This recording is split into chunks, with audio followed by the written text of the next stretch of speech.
Many property entrepreneurs work at home right now. And are you one of those people that are working at home and you have maybe converted your old garage and you stay in a gated community and you are wondering how best can you be compliant, and maybe you've done this illegally and maybe your body corporate doesn't even know that you have done this?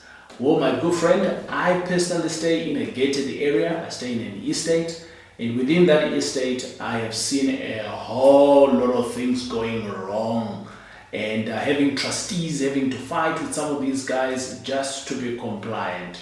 Back in the days, I don't think that whenever one was selling a property, the banks were sticky around asking for plans and things like that. Whereas today, there's lots of requirements that are now needed, especially if you're buying your property using a bank. And we are going to be talking about how best can you be compliant. So submitting your plans. So you bought a property in a gated community and you are now in a communal area with a body corporate. So there's a big brother, body corporate. And now you are wanting to change the plans. Whether it's your garage that you have turned into an office, whether it's adding a swimming pool, whether it's building on an extra room, you are allowed to do these things, right? By the way, you are allowed to do it. But the question is, how best do you do it?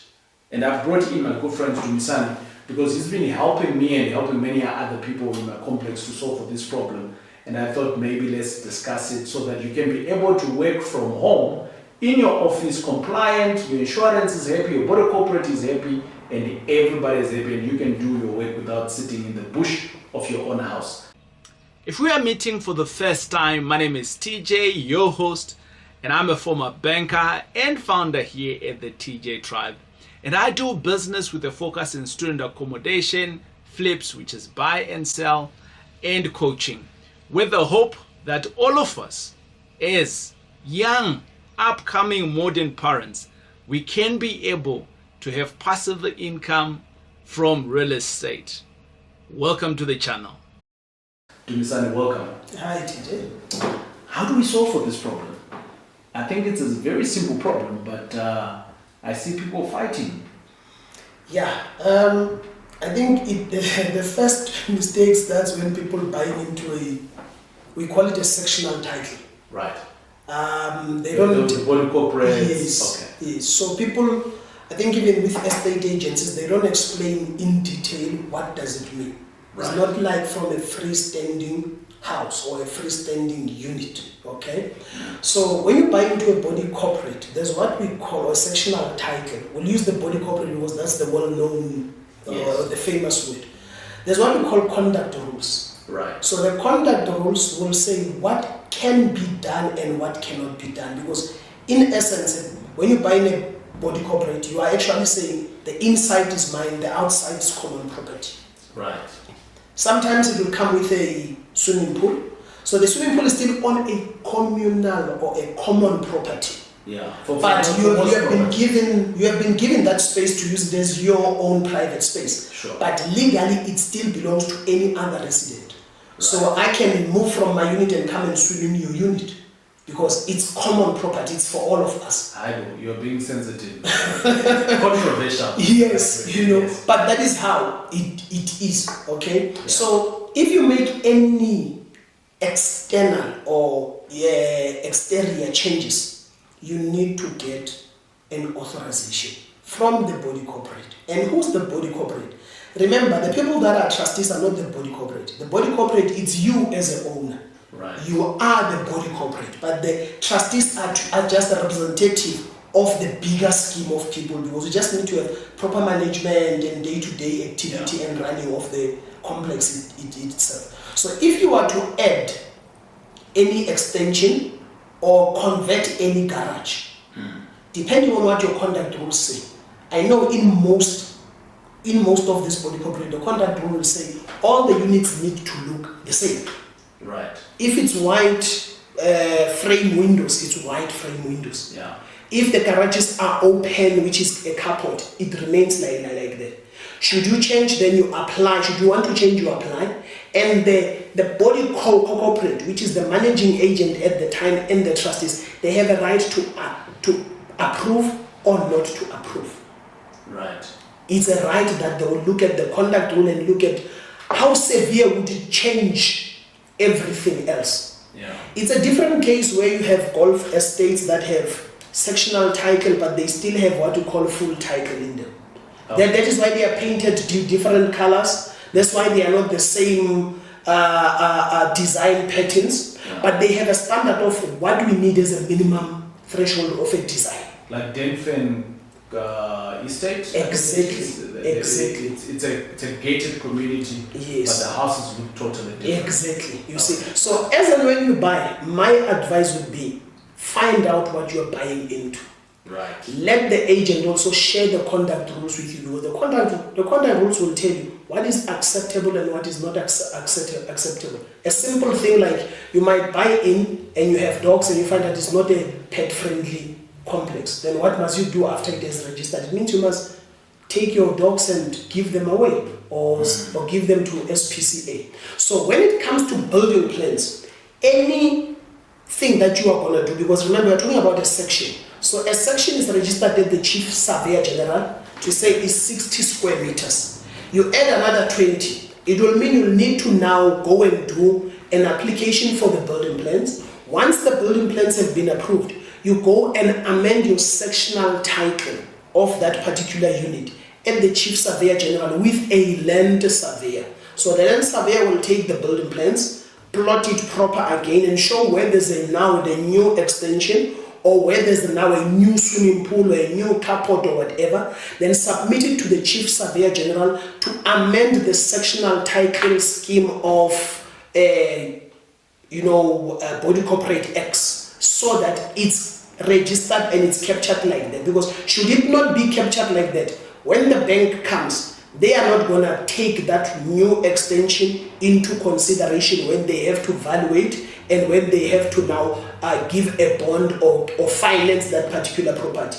They'll only finance up until where the sectional title has also been changed. The sectional unit has been amended or changed. So it's important to ensure that whatever changes you do, especially externally, are recorded correctly. As you can see, we have revamped the look of our background, as we have included some of the flags. That means a great deal to me. And we're running a competition until the end of October. As some of the prizes that we're going to be given, they are going to be enjoyed in the month of November.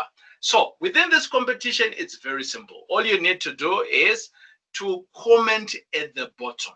And whenever you hear this talking, and you're going to answer the question. So the question that I'm going to be asking is, what do you think the 4 flags that I've put behind me, what do they mean? What do they mean to TJ? The first flag is the United Kingdom. The other one is the USA. The other one is for Zimbabwe and for South Africa. Obviously, we are broadcasting all the time and we do deals from South Africa, and that's our place for home. But what do you think it is? And I've seen a lot of people just posting, TJ, they've been answering the obvious. Are you a Zimbabwean born? That's obvious. I wouldn't run a competition for that obvious thing. What do you think, right? Go a little bit deeper in your thinking. And we've got some prizes today. We are going to be sharing with you what is it that you're going to be winning. So prize number 1, which is a couple of them, you are going to be having, if you are obviously based in South Africa, you are going to be getting signed copies of one of my books. As you all know, I'm an author. Those are all my books right there that I've written. So you can get a personalized message inside, and you can get a copy. And all you are going to be doing is to pay for courier when you have one.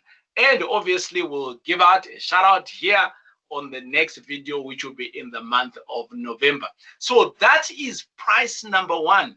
Prize number 1, a couple of them, right? There might be 5, there might be 10. I don't know how many prizes.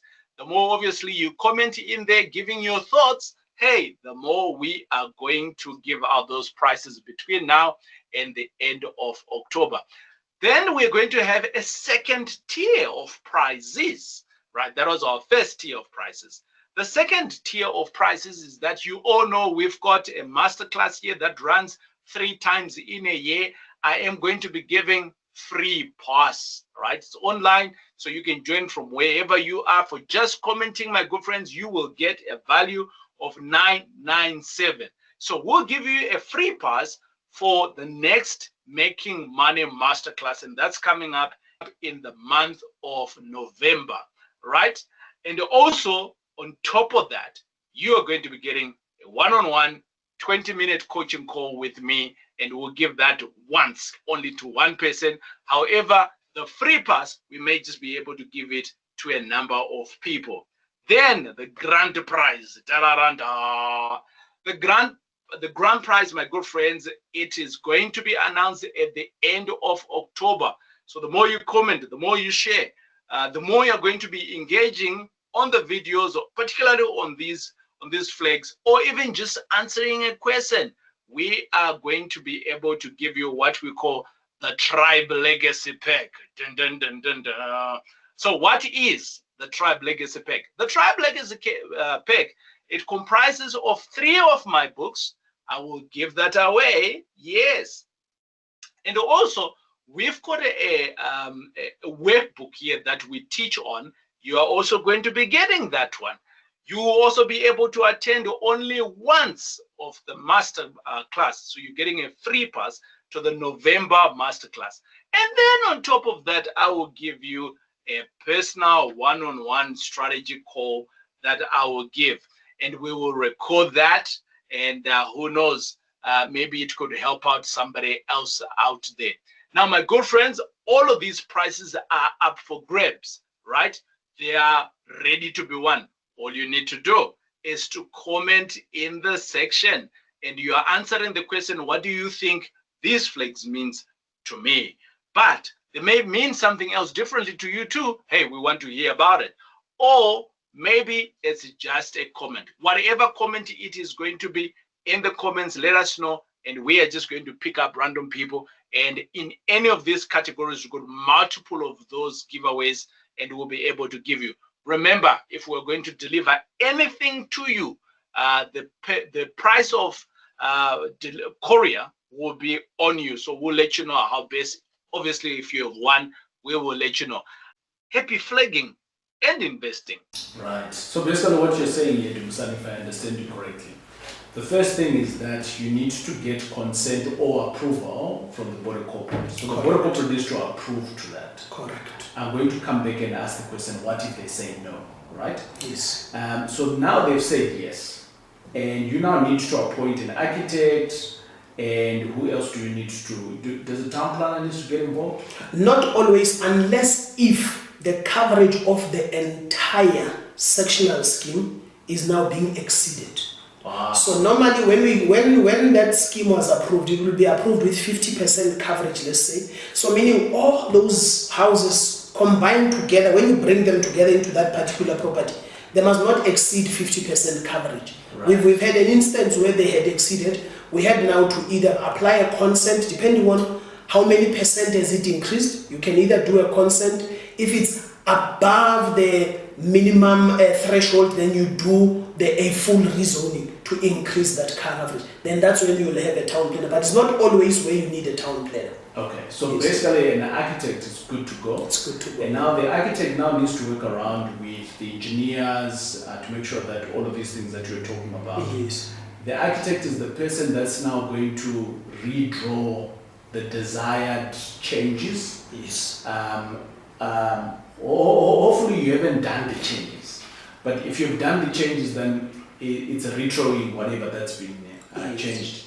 And take the same application that was approved with the body corporate and then send that through to the council for an approval. Right. I'm just making sure, I'm a little bit slow. I like to understand things clearly.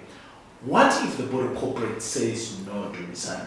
In your experience as the town planner, or do you see this often? Okay, so the chances of body corporates agreeing are 30% yes and 70% in most of the cases no. Yeah. It also depends on your relationship with the body corporate, because many a chairwoman out there or chairpersons or trustees they are seen as the enemy of the body corporates, but they are actually working for you. Exactly. They are there not to represent their own interest. They are there to represent the interest of every owner. Right. So that is why they would want to keep all the units looking the same. Right. So if they see that this might have a dire change on the entire scheme, how it's going to look, its character, they might say no. Right. Okay. However, I stand to be corrected, but I think it's about before COVID, a new council for sectional title schemes has been introduced. They are called SEISU. Yes, I've seen that one. Yes, so should you feel that you are not being done right, you can always go and appeal to them.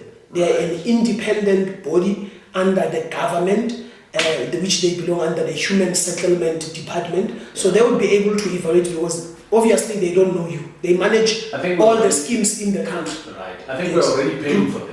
Yes, so if you have to see on your levies, yes, section yes, there that yes, you're paying. It's a minimum fee. Yes, but we are paying them. You are paying. It might be a 30 rands, it might be a 15 rands, it might be 100 rands. It depends on how big your schemes are and all of that. So they are the ones that then can say no. The trustees and the managing agent got it wrong here. They must give you the permission, or they will say no. Your conduct rules are the ones that are saying no. Remember, your conduct rules are not drafted by and approved by the trustees. The trustees can help the managing agent to draft them, but you as the owner, you approve them. So if you've agreed to them and they say no, it means you said no to your own changes, because you were part of those who said no, or those who said yes. Because remember, at the end of the day, majority, unfortunately, in a democratic country, majority rules. Even if when the rules were changed, you were not for the rules, you were against the rules. But because the majority approved them, it means you follow suit. You agreed by default. So this is pretty an easy process, but based on people's behaviors and they think that the other one's wrong is right, it becomes a very complex situation. Because I'm just thinking now, I think the default for many people is not to go to the ombudsman for complexes, is to bring in their own lawyer.